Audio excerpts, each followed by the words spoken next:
Imagine a being that is half man and half goat, and that this hypothetical being hides in the forest and hunts down any living being that ever dares tread within his domain, and that this hypothetical creature also makes demonic goat sounds every so often. Well, that creature you're imagining would be the Goatman, and this is the story. In a land far away, there was a village, and surrounding that village to the south, there was a forest. Now, the villagers loved this forest, as it was a place for exploring, and hunting, and general fun. But also, this forest was the home to a very intelligent being. Now, his name was unknown, but that didn't matter, as everyone referred to him as the Scientist. And the Scientist lived and worked in these small blue mushroom-like huts within that forest. It was there that he toiled and experimented, rediscovering many great lost achievements, such as special enchantments, and odd potions, and even the subscribe button. Now, this Scientist was a little, well, crazy. And so while most of the villagers did find him and his discoveries very fascinating, they also kept away from him a lot of the time too. He was just too unpredictable. But mostly, he was quite peaceful, and the entire village along with the Scientist all lived happy, contented lives. Well, for now. As it was on one dark rainy night that the Scientist was running an experiment on a goat. He was hoping to further his understanding of goat DNA so that he could create the perfect goat horn replica, and it was going well. He was mostly complete with his experiment, the DNA was almost fully copied, when suddenly, this small red shard that he had been storing for quite some time on one of his shelves, and had been planning to use in the future, suddenly broke open of its containment, and it exploded! A great expulsion of raw power ensued. The goat DNA that the Scientist was holding at that moment was fused into him, and the remnants of that red shard began to shake, and they too were absorbed into the Scientist. His skin began to glow in a deep red hue, and a loud hum began to resonate throughout the lab, and then they all became one. He was now the Goatman. Something felt wrong in his very being. He no longer felt like a sophisticated scientist anymore. Instead, he felt this primal rage well up inside him. He felt like a savage beast, and so in a fit of pure animal instincts, he tore up his lab, and he attacked his old home. This place was not meant to be. It should be all nature, not buildings. And for some reason, he was furious at this fact. He hated all non-natural creations now, and so after tearing apart his home, Goatman ran off into the forest, ready to begin his new life. Now, over the coming days, life would continue as normal within the village. The occasional loud goat sound would arise here and there, but none of the villagers thought too much about that. They did live somewhat near a mountain, so it was probably just a lost goat. So, ignoring that, they continued with their farming, and their building, and their trading, and wait a second. None of them had seen the Scientist in almost a week now. He was a very strange being, but he had never gone this long without at least some form of communication with the villagers, and thus, some of them were getting rather concerned. What if he was hurt, and he needed help? And so a few villagers decided that it was probably a good idea to just check on him. And so, they entered the woods, and they made their way to the Scientist's home. But they were horrified with what they saw. Some sort of monster had torn up the building. Everything was a mess, and it was just so barbaric. The villagers assumed that some monster had come here and had killed the Scientist, and in the process of that brutal attack, the house would have been wrecked. That was sad, but it wasn't completely unbelievable for the villagers. This world did have nightly zombie risings, so the villagers were used to tragedies like this. Life truly was a challenge, and the Scientist had lost. And so, they returned into the village, and they told everyone the news. Many were really upset about this, but there was nothing that they could do. They had to move on. Life was going to have to push forward, with or without him. They had no choice really. They had to get back to work and live as if he was never around. As their top priority, as sad as they might have been, was their own continued safety. And wasting time being sad about this wasn't going to keep them safe. So, time passed, and life went mostly back to normal. Well, actually, it really didn't. As any villager that ever dared to tread in the woods where the Scientist had once resided would go missing, and they would never be found again. And any animal that ever foolishly entered that domain, or even just existed within that domain, well, they would be found, but all would be dead. And these were some seriously brutal attacks. So something was definitely going on within that forest. And it wasn't just some zombies. No, it was something far more extreme. As no zombie was capable of these brutal actions, whatever was causing this had to have some semblance of higher intelligence, as all these attacks were so calculated and perfect, and yet so barbaric and evil.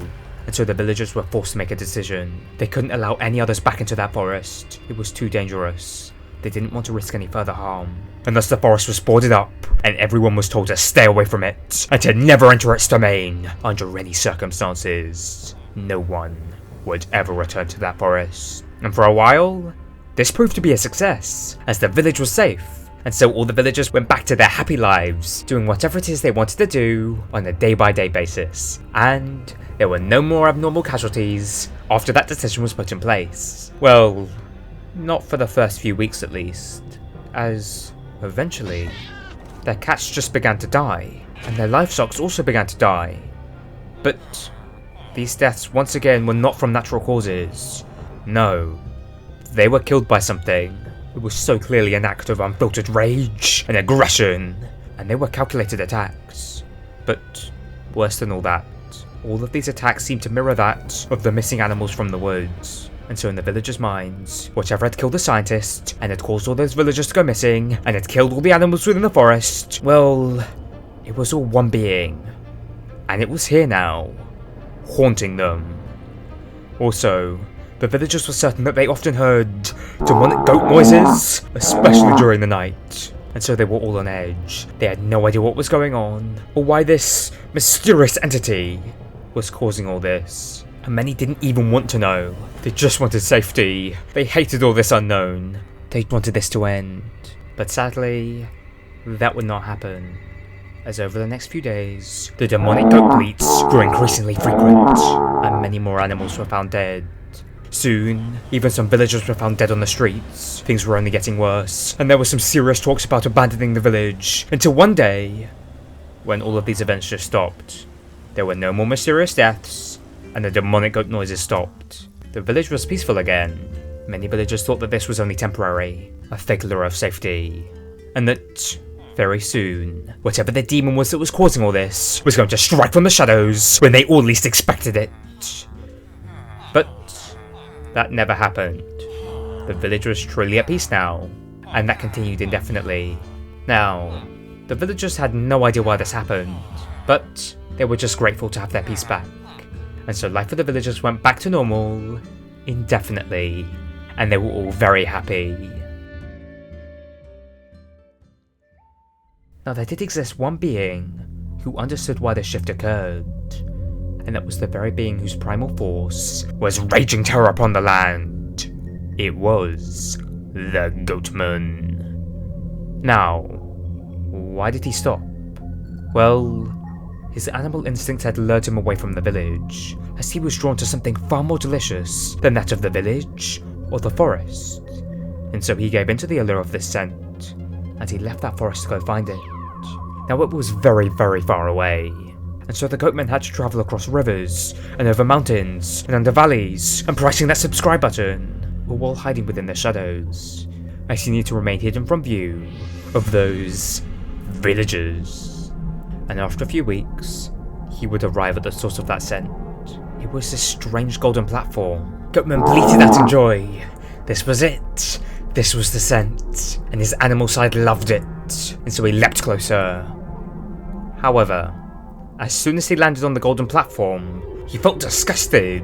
A deep sickness began to grow in his heart. His mind began to spin. He felt nauseous, and he was so confused, yet angry. So he let out a loud roar bleat of rage. But he quickly calmed down, and soon he didn't feel feral at all. He felt sophisticated again. He felt intelligent. He felt like a scientist again. He had just regained his full humanoid sentience, but he was still the Goatman.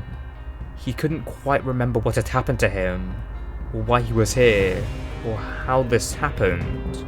but he was certain that if he could get back to his lab, he should be able to reverse all this permanently and go back to being the scientist. And so he began to sprint home. But as he did that, he could feel the feral side returning. It was growing within him. He was trying to reclaim control. Goatman ran into a cave. He wanted this all to end. He didn't want the feral animal side to take back control. He couldn't quite remember what it was like, but he knew it wasn't good. And he could sense the pure evil that the animal side was plotting. He knew he wasn't going to win this battle. The animal spirit within was too strong, and so he used his powers. The same ones that he had just used to haunt the village, to run far and fast into the darkness. And right when he was at the deepest depths of the cave, he activated his haste powers. And then, he began to furiously punch into the cave walls. He was going to cause the caves to collapse. He knew that this was going to save the world from his fury. It was the only way. His sacrifice would save countless lives. And so it was done. He had ended the beast from within, and his reign was no more. Goatman was over, and then the soul of the scientist began to ascend. But as his soul was rising out of that cave, he saw a villager. He was hiding in that cave, but he was doomed, as he, the scientist, had just caused that cave to collapse. And so this young innocent villager was about to die directly because of his actions. He had thought he had made the right decision, but maybe not. He had caused the death of him. That wasn't right. So his soul felt immeasurable guilt. He just had to save the villager. But there was only one thing he could do. But to learn what happens next, watch this video.